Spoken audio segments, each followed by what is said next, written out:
Hey guys, it's Jill and welcome back to my booktube channel. Today I am so excited because it is finally release day for Onyx Storm by Rebecca Yarros. This video is going to be a reading vlog and it's going to have full spoilers of this book, so if you have not read this book yet or if you don't want spoilers, do not watch this video. I woke up and I went straight to Indigo today to get this book and I got the one with sprayed edges. It is so cool. I actually almost got the one without sprayed edges, but then the worker kindly told me where the ones with sprayed edges were, so I picked that one up, of course, because it was the same price and it was also 30% off in the store, so it was like $30 plus I had a gift card, so it was just perfect timing. I'm going to jump right into starting this, but I did have to watch a recap of Iron Flame just because it was a while ago that I read that, I think over a year at this point, and I can tag the TikTok of the creator whose video I watched of their summary, and they also did a recap for Fourth Wing as well, so I would recommend watching those videos if you haven't read the other books for a while and you want like a nice refresher on what happened and you don't have time to do a reread, like a full reread of both of those books. But I'm going to stop yapping and I'm going to finally start this, and I'm just so excited to see what happens, and I hope that Violet and Xaden are kind of figuring their relationship out a little bit more in this book, because I felt like they kind of had a little bit too much of the will they won't they in Iron Flame, so hopefully here we get a little bit less of that. And of course I'll be updating you guys as I'm reading along and give you any of my thoughts and predictions as well.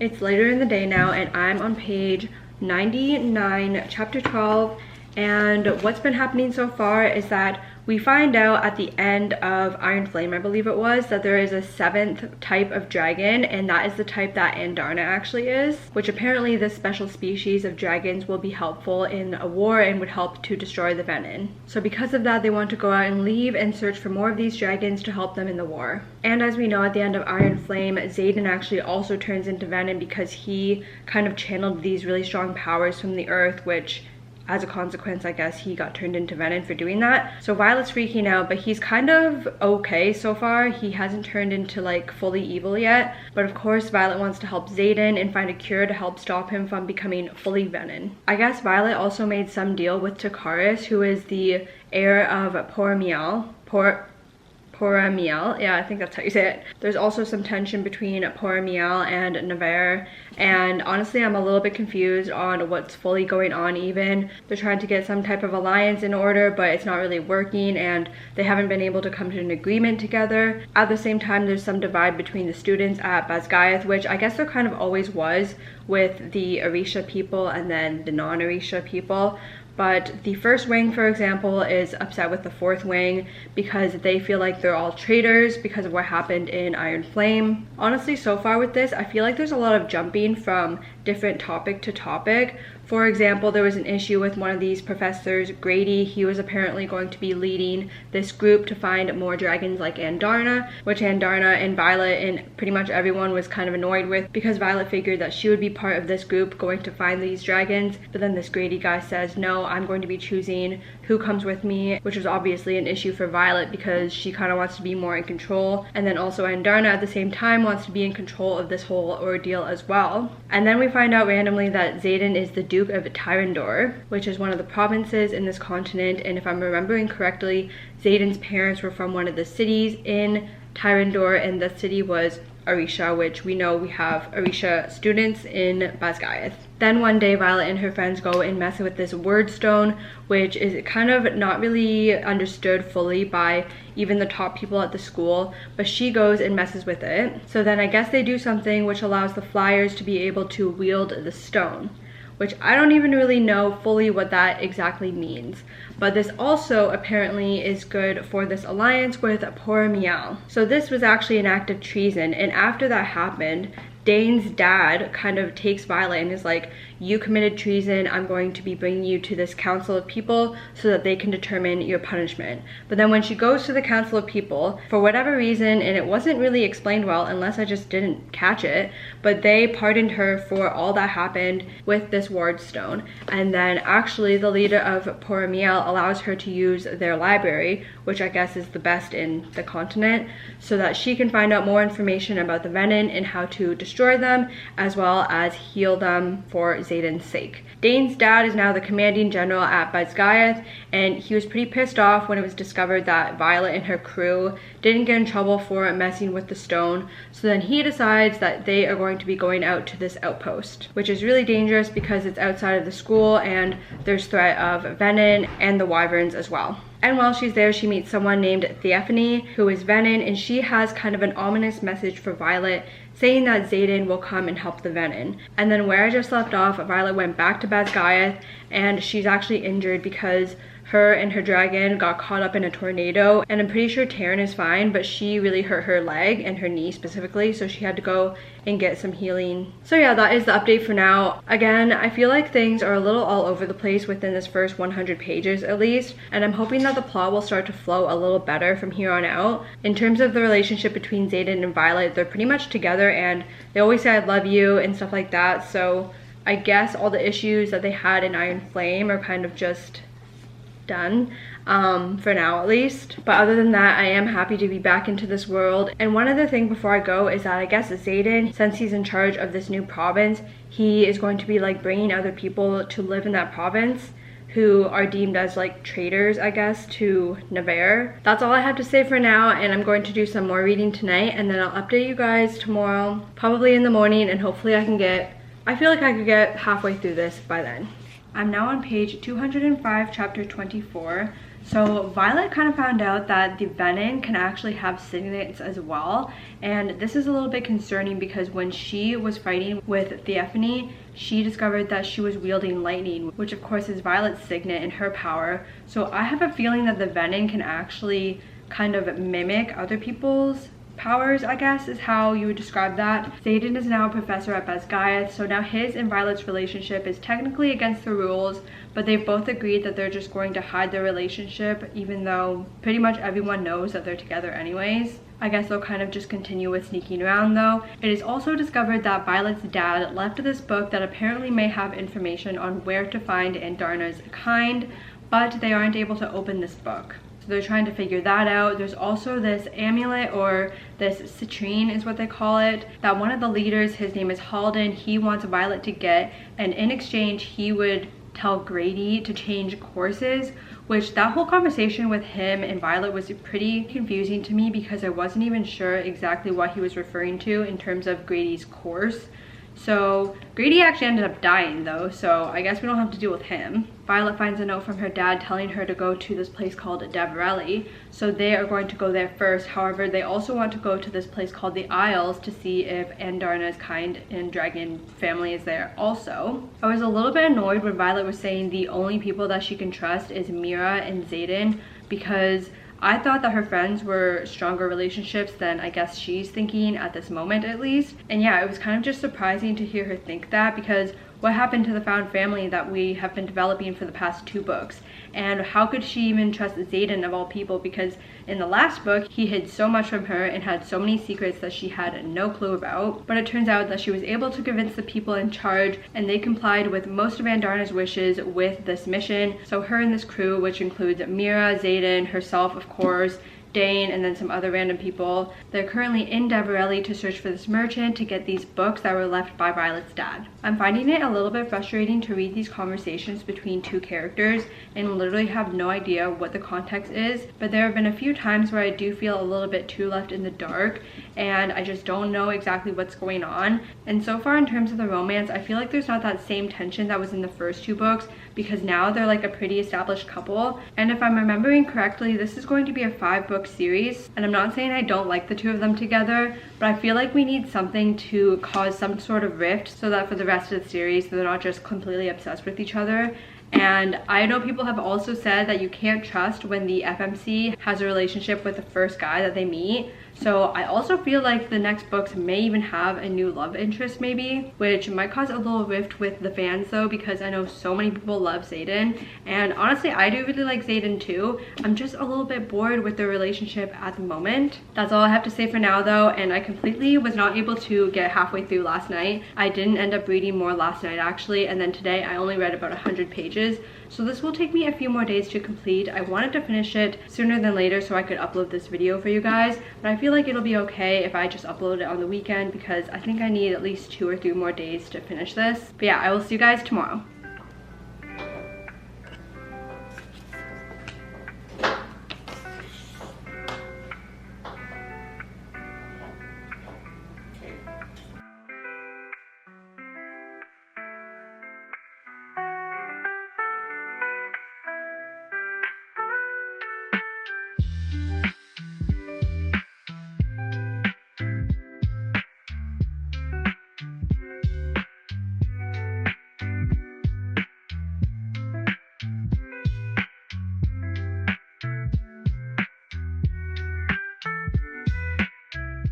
That part was just so awkward because the merchant is talking about how she's really in love with someone, and the merchant thinks it's Dane, but obviously it's not Dane, it's Xaden.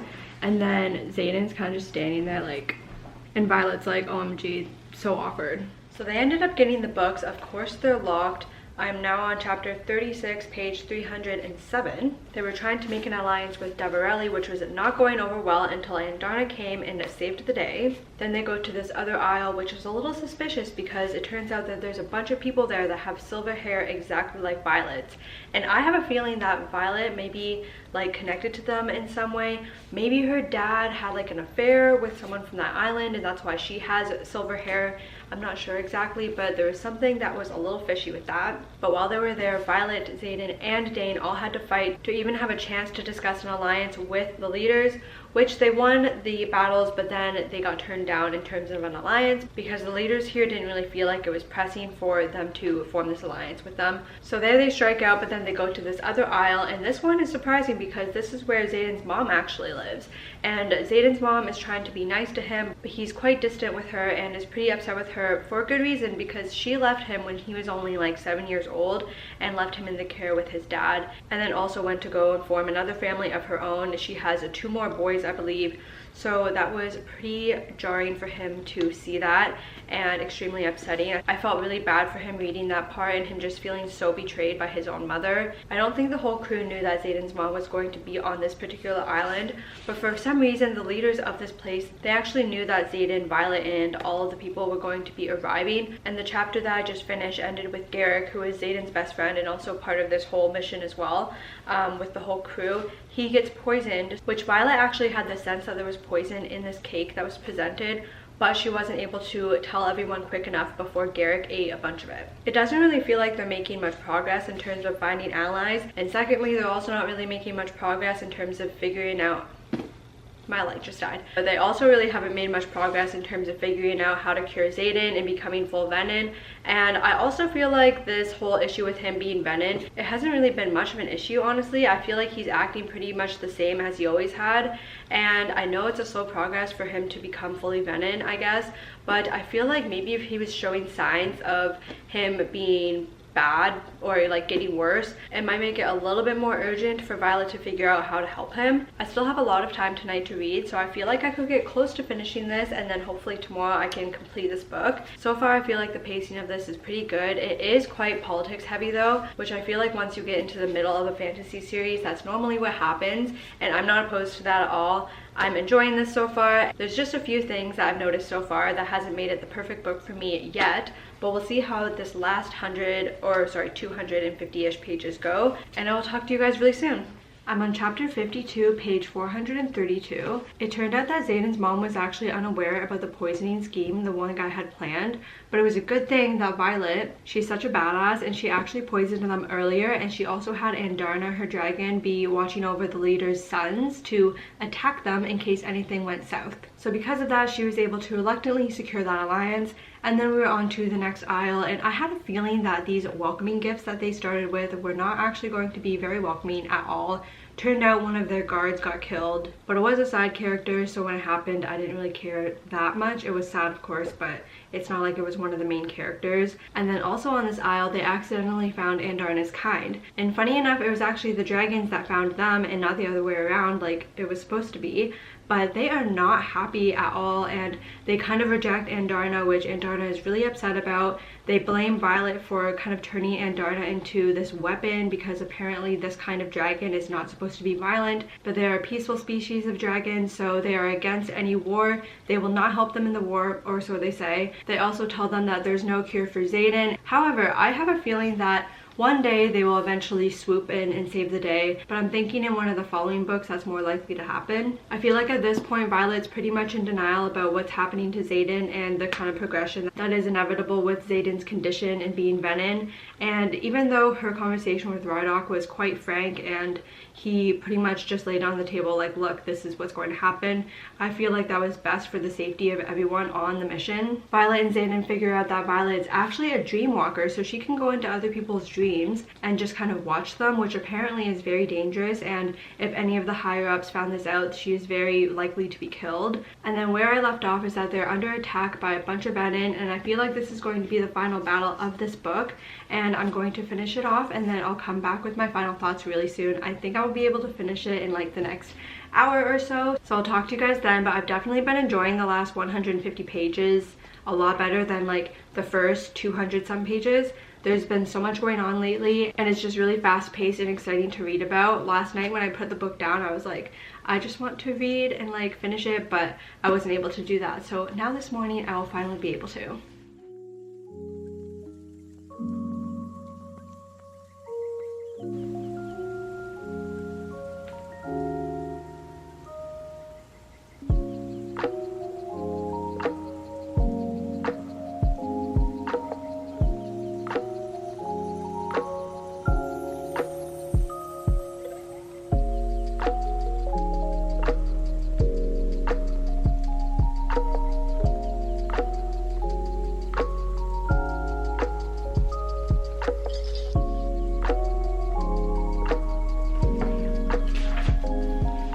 Guys, I was right about the Irids coming. So at the end of chapter 52, the Irids have come and one of them says, it seemed necessary to fire your ward stone, which one of the Irids said, and his name is Leothin. So I was correct. I knew that they would be coming to the rescue eventually, but I actually am surprised that it was in this book. I thought it would be sometime later.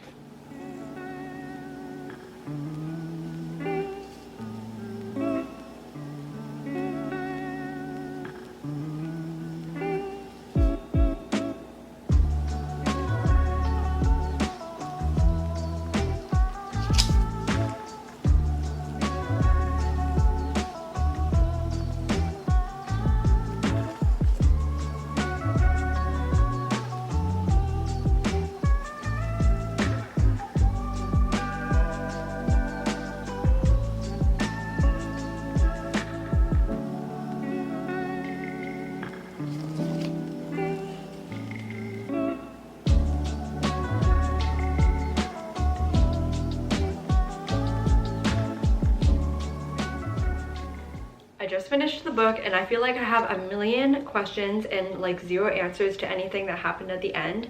It was so good, it was so crazy, but first I'll talk about what happened after where I left off previously. So basically those Irids, they weren't coming to help fight at all. They pretty much just came to help build protection and then they left, and they actually took Andarna with them, which was devastating for Violet. She was so upset about it for days and days, and it was really sad to read about too because obviously they're bonded together, so I don't want them to be separated. But Andarna could be there for up to a few years, I believe they explained previously. So she's pretty much gone now for the time being, and I'm sure she'll come back in later books, but yeah, she has left. And then Theophany, she took Mira, which then Violet and the whole crew go to get Mira back, and they go to this place. It was with the D, I can't remember what it's called, Drathis, and that is where the final battle is. Theophany, she is actually not a lightning wielder, and she also cannot mimic the signets of other people, which is what I predicted previously. She's actually a storm wielder. During this final battle in Drathis, there's so many POVs of different characters, which I was a little confused of what the purpose of these POVs were. We got Rhiannon, we got Xaden, we got Violet, of course, and we got Imogen. There was a lot going on and just so much that happened. And Xaden isn't supposed to channel magic outside of himself, but he does this anyway, and this actually makes him turn into a full Venin. And it turns out that he was part of this initiation for the past few months, which I believe this sage has been in charge of. And the sage actually has a name. It was with a B. I can't remember. There's so many character names. The Effany was destroyed by Violet. However, I'm not fully convinced that she's actually dead because we did not see a body, and the only evidence that we have that she's dead was Violet's thoughts. At the very end, we find out that Xaden is gone, and I'm assuming this was to protect Violet because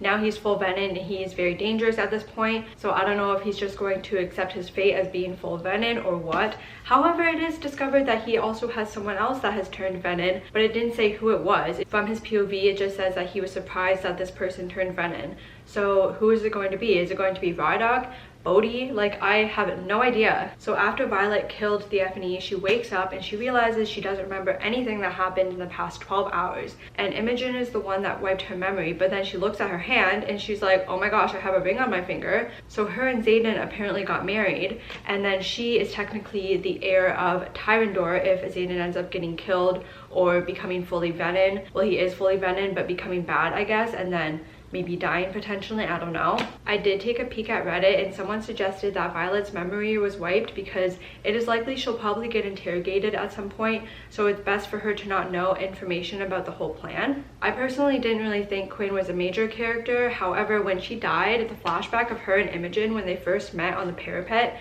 that was really, really sad, and it kind of made me tear up just a little bit. And lastly, I have some question. What does the lack of scars on Brennan and Dane mean? Dragon eggs gone. Who took the dragon eggs? Like, I don't think it would have been Violet. I don't think it would have been, like, when did they even have time to do that? Overall though, I'm really excited for book 4. I heard some people say that she hasn't even started writing it yet though, so we might be waiting a few years until that next book comes out. I just realized I was holding this upside down the whole time. But overall, I'm going to give this 4 stars. I felt like the start of it was a little bit slow. However, we got more into the action in the middle and end, and the ending was just so crazy. And I'm personally happy with how it ended. I'm not really upset that it was a huge cliffhanger. I know some people were like, what the heck? How can she leave us on a cliffhanger like that? But it just makes us more excited for the next books to come out. If you have read this, let me know your thoughts and theories down in a comment down below. Thank you guys so much for watching this reading vlog. Don't forget to like this video and subscribe to my channel for more book content, and I will see you guys in a new video very soon. Bye.